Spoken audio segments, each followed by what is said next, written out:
ప్రతి పేరెంట్స్కి చెప్తున్నానండి, దయచేసి మీ పిల్లల్లో పెళ్లిడికి వచ్చిన పిల్లలు కనుక మీ ఇంట్లో ఉంటే మీ పిల్లలకి తెలియజేయండి. అబ్బాయి అయినా అమ్మాయి అయినా. అమ్మాయికి తెలియజేయండి భర్తతో అత్తామామతో అత్తగారింట్లో ఎలా ఉండాలో. అబ్బాయికి తెలియజేయండి భార్యతో అత్తామామతో ఎలా ఉండాలి, భార్యతో ఎలా నడుచుకోవాలి. ఎక్కువ సంపాదన అయిపోయి చిన్న వయసులో ఎక్కువ చదువులు అయిపోవడం వలన ఏమో చదువు ఉంది, నాలెడ్జ్ ఉంది, సంపాదన ఉంది, అందం ఉంది, కానీ సర్దుకుపోయే గుణం లేదు.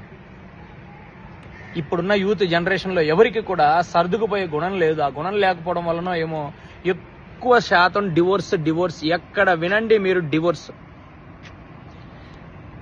సర్దుకుపోయే గుణం లేదు. ప్రతి చిన్నవాటికి గొడవలు. నువ్వెంత అంటే నేనెంత. దయచేసి ప్రతి ఒక్కరికి రిక్వెస్టింగ్గా చెప్తున్నానండి, భారతదేశంలో అత్యధికంగా యూత్ ఉన్నారండి. పెళ్లిళ్ళు చేసుకొని గొడవలు పడి విడిపోతే ఎవరికి నష్టం అండి? మీకే నష్టం. ఆలోచించండి. రాంగ్గా మ్యారేజ్ చేసుకోకండి థాట్స్తో.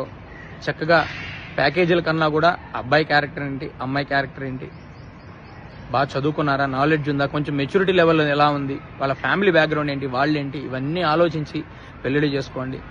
పేరెంట్స్ మీ పిల్లలకి దయచేసి ఇంజెక్ట్ చేయడమ్మా. నూరిపోయండి.